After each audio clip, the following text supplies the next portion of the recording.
Please welcome to the stage best-selling author, Michael Lewis.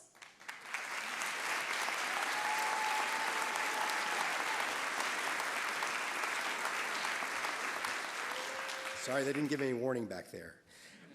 So, the Spirit of Service Award recognizes individuals outside of government who have made significant contributions to public service and the public good by helping make government more innovative and effective, or by advocating for effective government and the people who serve.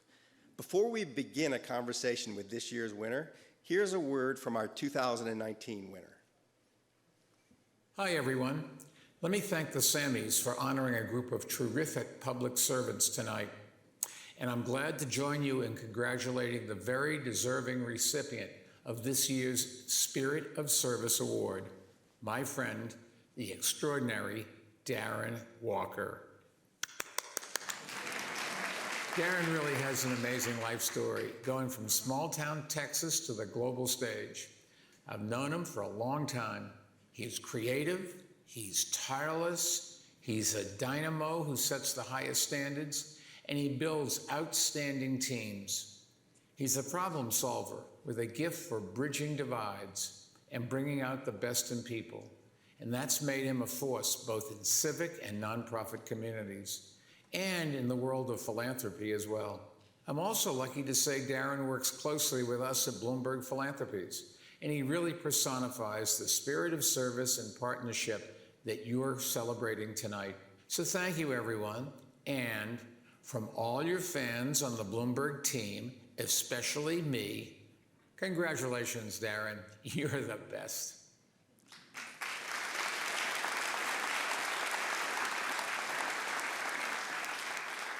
Now please welcome Ford Foundation President Darren Walker and Raj Shah, Rockefeller Foundation President and former administrator of the U.S. Agency for International Development.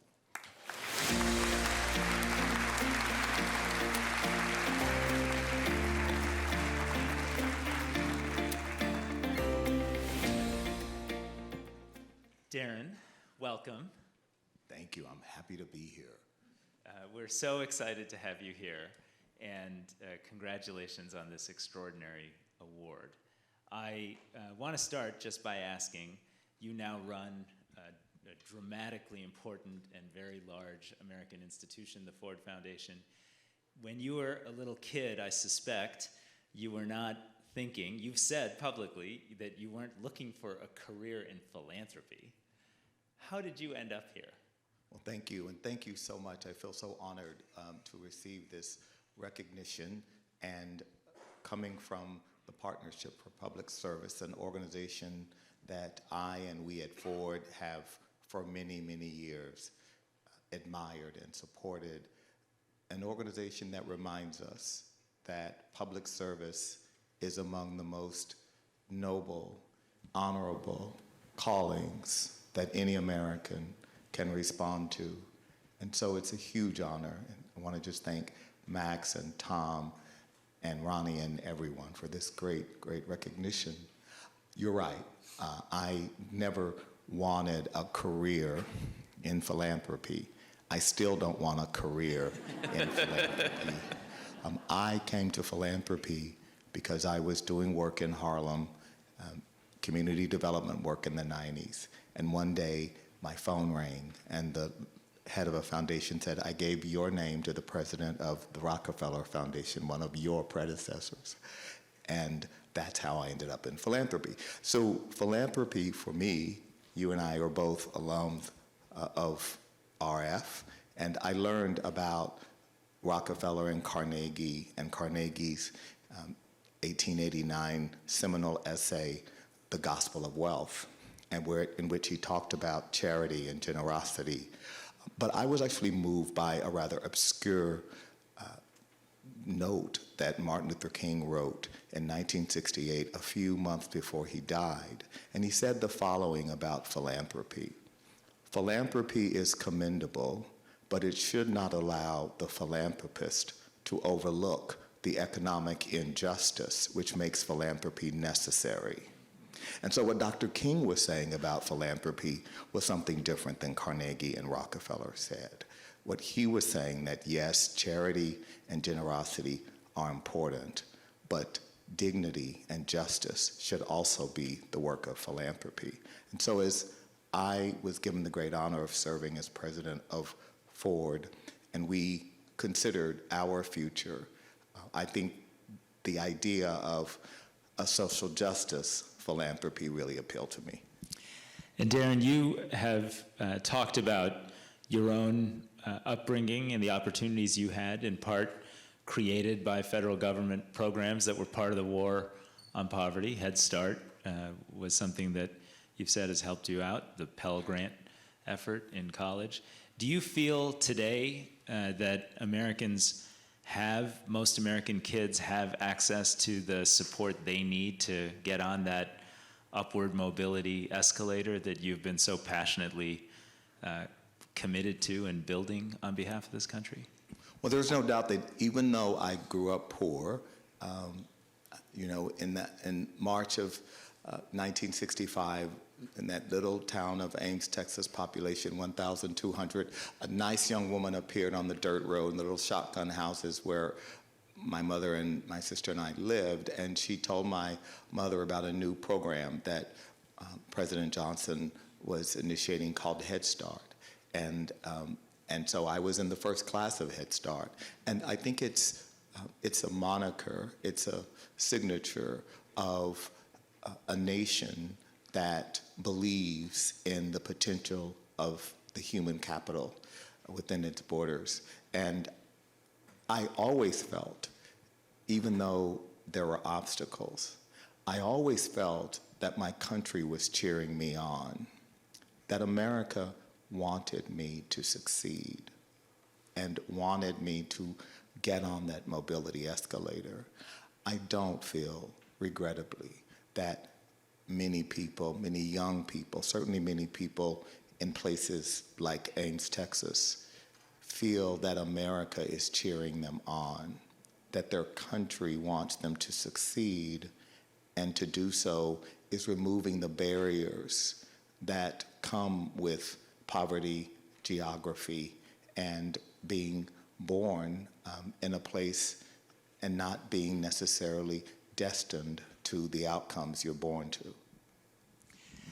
So you've talked about how hopelessness is a risk to American democracy. And you just gave a powerful statement about how too many American kids perhaps lack the hope that you had, despite the circumstances. What's your advice to all of us today, including these extraordinary leaders who are being recognized for their amazing contributions in federal public service, about rebuilding hope and protecting our democracy? Well, there's no doubt that in our country, hope is the oxygen of democracy.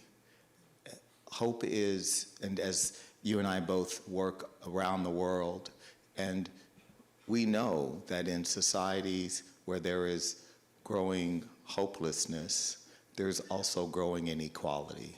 There's a correlation. And as we have seen inequality in our country take hold, it's not a surprise that there are more hopeless Americans. And so what gives people hope? Well, the opportunity for mobility gives people hope. It's what gave me hope. It's what allowed me to dream. And I think the ability to live in a society where even poor kids in small towns or urban housing projects, wherever, the ability and the agency to dream. I was a dreamer because I grew up in America at a time when dreaming was possible for little boys like me. And I think we need to think about why do we have so much inequality? Why is it hard for people to dream? I dreamed of college without ever thinking about debt associated with college. It was never something I thought about. I mean, I was very lucky. I went to university on scholarship. So I couldn't imagine today thinking about college and worrying about a 6-figure debt upon graduation. So Darren, for those of you that don't know, I also run a foundation, and Darren, A very big he's foundation very much called the Rockefeller Foundation, Well, but by the Darren way. Darren is sort of the dean of foundation presidents, and there aren't that many of us, and we follow Darren's lead. But in all honesty, you've been such an innovator. You did the first big social impact bond. You moved $1 billion of Ford's endowment into impact investing, and recently you were on CNBC talking about the results of that work, and it was a very powerful example for the rest. How do you maintain such a capacity to innovate? I feel like a lot of the award winners tonight are innovators in systems where people, a general American public, don't recognize how much innovation is in the federal government bureaucracy and system. You are the ultimate innovator in the role you're in. How do you do it? Well, I do think that, unfortunately, too many people do not believe innovation happened in government. And that is a fallacy. Some of the most innovative, and we know so many of the innovative platforms that entrepreneurs and innovators have made billions off of were first innovated and initiated by government. And so we know that there is innovation in government. For me in philanthropy, what I worry about, Raj, in our sector is that we leave too much on the table. Unlike these public servants, we don't have people saying to us, "What have you done?"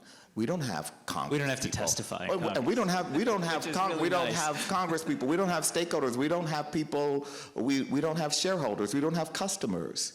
And yet, there is such an ideology of conservatism. And I mean, a very basic thing when people have said, "Oh, you created the $1 billion 5-year okay." Initially, I was told by our CFO, "Well, you can't do that because the board can only approve 1-year budgets. You can't do something that big." And I said, "The board can approve budgets for however many years they want. They're the board. They've just never done it. So don't tell me that the board can approve a 5-year budget. They can." And so my job is to convince the board that they should approve multi-year budgets and stop saying, when grantees say, "Can you give us a multi-year grant?" Stop saying, "We can't because we only do 1-year budgeting." Well, Darren, you make it look so easy. And I know from our private conversations that it's not. But I want to thank you for the leadership you show, the innovation you constantly fight for, and frankly, the moral voice you use day in and day out to remind us of what so many of the public servants we're honoring today are reminding us of, which is hope is possible, hope works in these systems, and hope delivers the kind of inspiration that you as a kid felt under your wings. And I just wonder, as we wrap up, do you have any final words for the award recipients tonight? Because I know how much they mean to you in terms of examples of what's possible through commitment and hard work and persistence.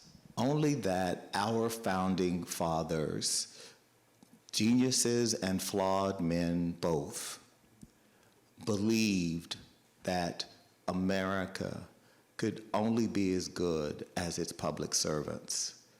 And Thomas Jefferson said to his friend Samuel DuPont, "The work of America is to build a just nation." I want to hold Jefferson to his words. And in order to do that, America is counting on all the leaders and the innovators in this audience to help us achieve that. Thank you. Thank you, Darren, and congratulations.